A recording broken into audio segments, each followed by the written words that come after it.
पंढरपूरमध्ये मुनगंटीवार आणि त्यांच्या पत्नीला VIP दर्शनासाठी सोडलं, मात्र कुटुंबियांना VIP दर्शन नाकारले आणि त्याचवेळी गुलाबराव पाटील यांच्यासोबत जे नातेवाईक आलेले होते त्यांना मात्र सोडलं आणि त्यामुळे कुठेतरी सुधीर भाऊंकडनं ही सगळी खंत व्यक्त करण्यात आली आहे की कुठं समन्वयाचा अभाव मंदिरामध्ये दिसत नाही. मला वाटतं की मंदिरानं प्रशासनानं VIP दर्शन या संदर्भामध्ये क्लिअर कट सूचना दिल्या होत्या आणि त्याच्यामुळे सर्वसामान्य भक्तांना त्या ठिकाणी त्रास होतो, दुजाभाव दिसतो आणि म्हणून VIP दर्शनही बंद केलं होतं. परंतु जर मंत्री म्हणून त्यांच्या कुटुंबियांसमवेत सगळ्यांना दर्शन दिलं असेल तर सुधीर भाऊ एक ज्येष्ठ नेते आहेत, माजी मंत्री राहिलेत, आमदार आहेत, त्यांनाही द्यायला हरकत नव्हती. त्यामुळं मला वाटतं मंदिर प्रशासनानं दुजाभाव करणं योग्य नाही आहे. तथापि माझं तर असं म्हणणं आहे, कोणी VIP असू द्या, त्यांनी अशा प्रकारे दर्शनाला लव्या जम्यासहित जाऊन सर्वसामान्य भक्तांना त्या ठिकाणी अपमानित होईल, आवडणार नाही असं कृत्य करणंच योग्य ठरत नसतं. उपसभापती सचिन अहिर यांनी रायगड बंगल्याची मागणी केलेली आहे. यावरनं नाराज होत त्यांनी एकनाथ शिंदे यांना थेटपणे पत्र लिहिलेलं आहे आणि आपल्याला रायगड मिळावा अशा प्रकारची मागणी होताना दिसते. कुठेतरी महायुतीमध्ये वादाची ठिणगी पडते का? कारण की आताच रवींद्र चव्हाण यांच्याकडे रायगड हा बंगला आहे. मला वाटतं एका बंगल्यावरनं महायुतीत वाद किंवा काही आहे असं मानायचं कारण नाही. काय कोणाला बंगले कुठले मिळावे यासाठी महायुतीची युती झालेली नाही आहे. त्यामुळे अत्यंत किरकोळ विषय आहे. राज्याच्या मुख्यमंत्र्यांना बंगले वाटपाचा अधिकार असतो आणि त्याप्रमाणे बंगला शिल्लक असेल तर त्या संदर्भात मुख्यमंत्री निर्णय घेत असतात. परंतु मला वाटतं बंगल्यावरून, निवासावरून त्या ठिकाणी राजकारण करणं, पत्रकबाजी करणं योग्य असं मला वाटत नाही. राज्याचे मुख्यमंत्री योग्य तो निर्णय शिंदे साहेबांशी बोलून त्या ठिकाणी घेत असतात.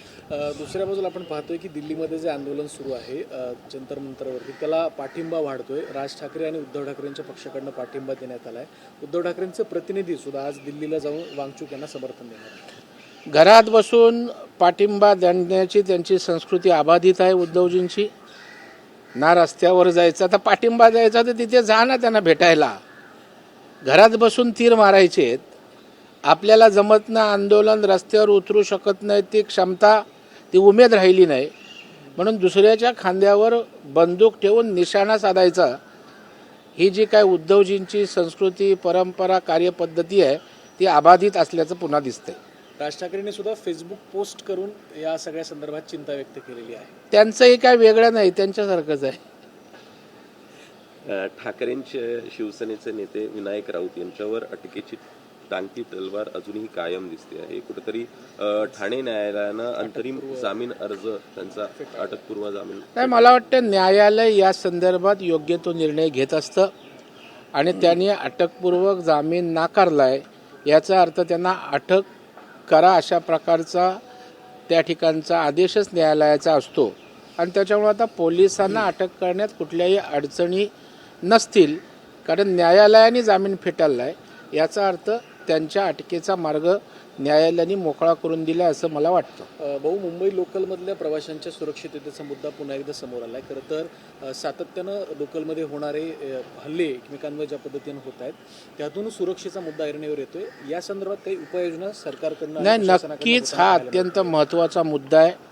आपल्याला कल्पना असेल, मीही अधिवेशनामध्ये अंतिम आठवडा प्रस्तावावर लॉ अँड ऑर्डरवर बोलत असताना या अशा प्रकारचे हल्ले रेल्वेत होत आहेत आणि इतर त्या संदर्भात बोललो की एक विकृत मानसिकता आज काही लोकांमध्ये आहे, काहींचं टेम्परामेंट हा विषय आहे, तर याच्यावर काउन्सिलिंगची पण आवश्यकता आहे. आता ट्रेनमध्ये उत्स्फूर्त ज्या गोष्टी होतात त्याला आपण कोणाला जबाबदार धरणं योग्य नाही. तथापि रेल्वे पोलिसांना योग्य त्या सूचना राज्याच्या मुख्यमंत्र्यांनी दिलेल्या आहेत आणि रेल्वे कमिशनरेटसुद्धा यावर अत्यंत बारकाईनं उपाययोजना करीत आहे. मुंबईतल्या अस्वच्छतेच्या संदर्भात हायकोर्टानं एक खरं तर सवाल महापालिकेला विचारला आहे. इंदूरप्रमाणे मुंबई स्वच्छ का होऊ शकत नाही असा सवाल विचारला. नाही, इंदूर एक छोटं शहर आहे, त्याची भौगोलिक परिस्थिती आणि मुंबईची वेगळी आहे. तथापि मुंबईच्या जेवढ्या यंत्रणा व्यवस्था सक्षम आहेत, एवढ्या जगात कुठल्याही एवढ्या मोठ्या शहराच्या नाहीत. तथापि काही गैरव्यवस्था असतील, कचऱ्याच्या असतील, पाण्याच्या असतील, पावसाळ्यातल्या असतील, निश्चितच मोठ्या प्रमाणात उपाययोजना करण्याचं या ठिकाणी सुरू आहे. आता तर 13,000 कोटीचा ॲक्शन प्लॅन त्या ठिकाणी मुंबईच्या पूरसदृश्य परिस्थितीवर माननीय मुख्यमंत्री करतायत आणि त्याच्यामुळं ठोस मोठ्या उपाययोजना त्या ठिकाणी कार्यान्वित होताना आपल्याला दिसतील. भाऊ, शेवटचा प्रश्न. परवा वर्षा बंगल्यावरती रात्री राष्ट्रवादीच्या दोन्ही पक्षाच्या नेत्यांची बैठक झाली. त्या संदर्भात एक नवीन अपडेट समोर आली आहे. राष्ट्रवादी अजित पवार पक्षाच्या अध्यक्ष सुनेत्रा पवार यांना या बैठकीची कल्पनाच नव्हती. त्यांना कुठलीही पूर्वकल्पना न देता हे दोन नेते मुख्यमंत्र्यांच्या भेटीला गेल्याचं समोर आले. त्यावर तटकरे म्हणतात की मुख्यमंत्र्यांनी बोलवलं, त्यामुळे आम्ही तिथे गेलो. मला वाटतं प्रत्येक गोष्टीची त्यांना माहिती असायलाच पाहिजे असं काही नाही आहे. तटकरे खासदार आहेत. खासदार म्हणून मतदारसंघाचा विकास असेल किंवा मुख्यमंत्र्यांशी इतर काही कामं असतील त्या संदर्भात ते जाऊ शकतात, भेटू शकतात. आता आम्ही विरोधी पक्षाच्या प्रमुखांना, नेत्यांना भेटत असतो. याचा अर्थ त्यातनं गैरअर्थ लावण्याची काही आवश्यकता नाही. आणि तटकरेंनी याबाबतीत स्पष्टीकरण दिलं आहे की काही राजकीय चर्चा भेट असेल तर सुनेत्रा वहिनींच्या कानावर घालून आम्ही जात असतो.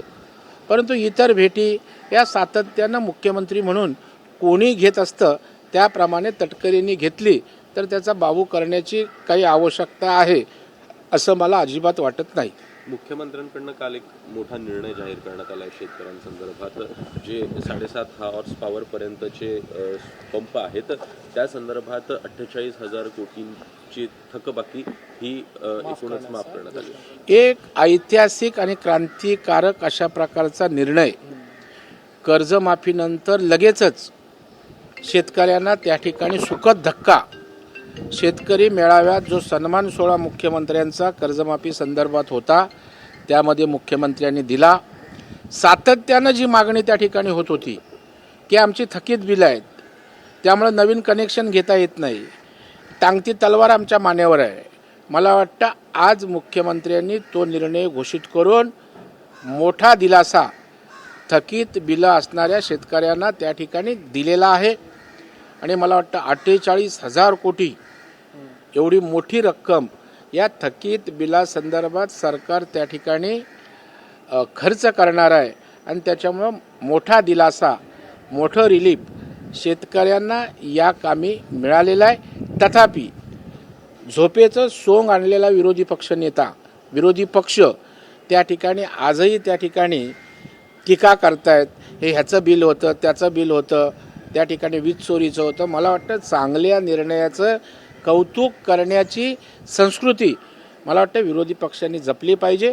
होय, काही चांगल्या शेतकरी नेत्यांनी या मुख्यमंत्र्यांच्या निर्णयाचं स्वागत केलं आहे, हेही खरं आहे.